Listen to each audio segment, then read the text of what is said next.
सोचिए, अगर एक गरीब औरत की गोद में ऐसा बच्चा आ जाए जिसकी वजह से उसकी जिंदगी ही नहीं पूरी दुनिया बदल जाए। बहुत समय पहले मक्का शहर में आम रिवाज था कि बच्चे को जन्म के बाद कुछ सालों के लिए गांव की औरतों को दूध पिलाने और पालन पोषण के लिए दिया जाता था। इसका कारण यह था कि गांव की हवा साफ होती थी और बच्चे स्वस्थ, मजबूत और साफ सुथरी भाषा बोलना सीखते थे। उसी दौर में हजरत आमिना रजियल्लाहु अन्हा के यहाँ एक प्यारे बेटे का जन्म हुआ, वही जो आगे चलकर पूरे संसार के लिए रहमत बने, हजरत मोहम्मद मुस्तफा सल्लल्लाहु अलैहि वसल्लम।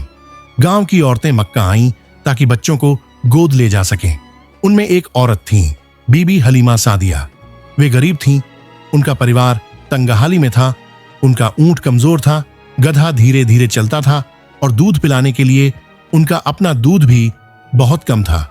इस वजह से हर औरत अमीर परिवार के बच्चों को लेने लगी और अनाथ मोहम्मद सल्लल्लाहु अलैहि वसल्लम को कोई लेने के लिए तैयार नहीं हुआ।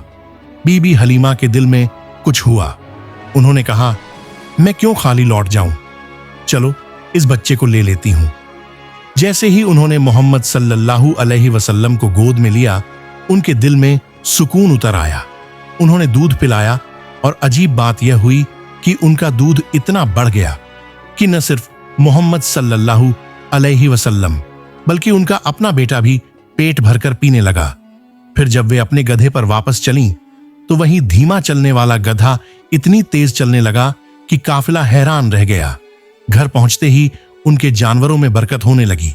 बकरियां खूब दूध देने लगीं और धीरे धीरे उनका घर खुशहाली से भर गया। मोहम्मद सल्लल्लाहु अलैहि वसल्लम बीबी हलीमा के घर में बड़े होने लगे। वे बहुत मासूम, सच्चे और सुंदर थे। सब उनसे बहुत मोहब्बत करते। हलीमा और उनका परिवार उन्हें अपनी आंखों का तारा मानते। ये बरकत और रहमत उनकी जिंदगी भर साथ रही और बीबी हलीमा अक्सर कहती, मोहम्मद को लेने के बाद हमारी जिंदगी बदल गई। ये बच्चा बहुत बरकत वाला है। इस तरह अल्लाह ने अपने प्यारे नबी सल्लल्लाहु अलैहि वसल्लम को बचपन से ही रहमत और नूर का जरिया बना दिया। बीबी हलीमा और उनका परिवार हजरत मोहम्मद सल्लल्लाहु अलैहि वसल्लम से बहुत मोहब्बत करने लगे। वे उन्हें अपना ही बेटा समझकर पालते थे। मोहम्मद सल्लल्लाहु अलैहि वसल्लम हमेशा साफ सुथरे रहते, कभी झगड़ा नहीं करते और उनके चेहरे पर एक नूर, रोशनी दिखाई देता। गांव के बच्चे अक्सर खेलते खेलते शरारतें करते, लेकिन मोहम्मद सल्लल्लाहु अलैहि वसल्लम हमेशा सच्चाई और अच्छाई की बात करते। जब भी वे बाहर खेलते तो आसमान से बादल उनके ऊपर साया करते ताकि धूप की गर्मी उन्हें न लगे। यह देखकर लोग हैरान रह जाते। एक दिन का वाकया बहुत मशहूर है।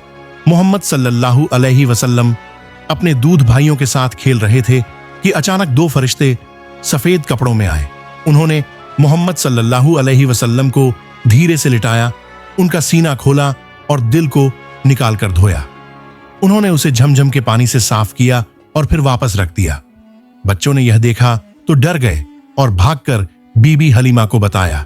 वे दौड़कर आईं तो देखा कि मोहम्मद सल्लल्लाहु अलैहि वसल्लम बिल्कुल ठीक हैं, सिर्फ उनके चेहरे पर थोड़ी सी सफेदी सी झलक रही है। यह देखकर बीबी हलीमा और उनके शौहर समझ गए कि यह बच्चा कोई आम बच्चा नहीं है, बल्कि अल्लाह का चुना हुआ नूर है। कई साल गुजर गए। जब मोहम्मद सल्लल्लाहु अलैहि वसल्लम लगभग 4 या 5 साल के हुए तो बीबी हलीमा उन्हें वापस मक्का ले आईं। उन्होंने सोचा कि अब वे अपनी असली मां हजरत आमिना के पास रहें, लेकिन हलीमा का दिल भारी था। उन्हें मोहम्मद सल्लल्लाहु अलैहि वसल्लम से इतनी मोहब्बत हो गई थी कि वे बार बार रोने लगती। विदाई का वह पल बहुत भावुक था। बीबी हलीमा अक्सर कहा करती, मोहम्मद सल्लल्लाहु अलैहि वसल्लम सिर्फ मेरे लिए नहीं बल्कि पूरी दुनिया के लिए रहमत बनकर आए हैं, उनका होना ही बरकत है। इस तरह हजरत मोहम्मद सल्लल्लाहु अलैहि वसल्लम का बचपन बीबी हलीमा की गोद में बरकत, रहमत और मोहब्बत से भरा हुआ गुजरा।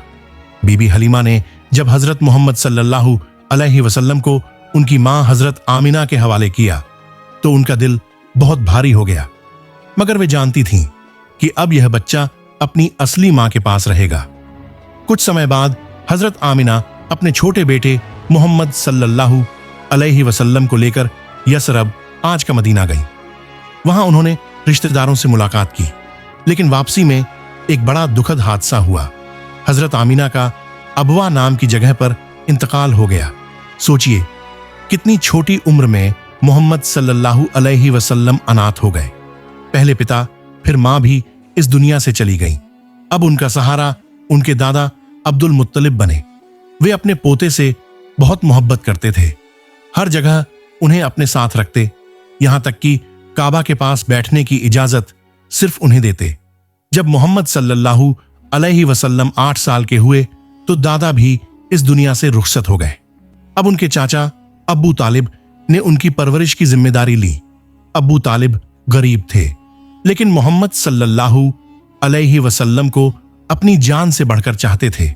बचपन से ही मोहम्मद सल्लल्लाहु अलैहि वसल्लम में अनोखी खूबियां नजर आती। वे कभी झूठ नहीं बोलते, कभी किसी का हक नहीं मारते।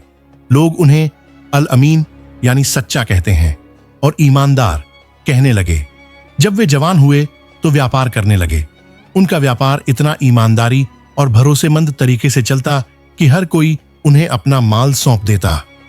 धीरे धीरे उनका नाम मक्का में फैल गया। यही वह दौर था जब अल्लाह ने उन्हें नबूवत, पैगंबरी के लिए तैयार करना शुरू कर दिया।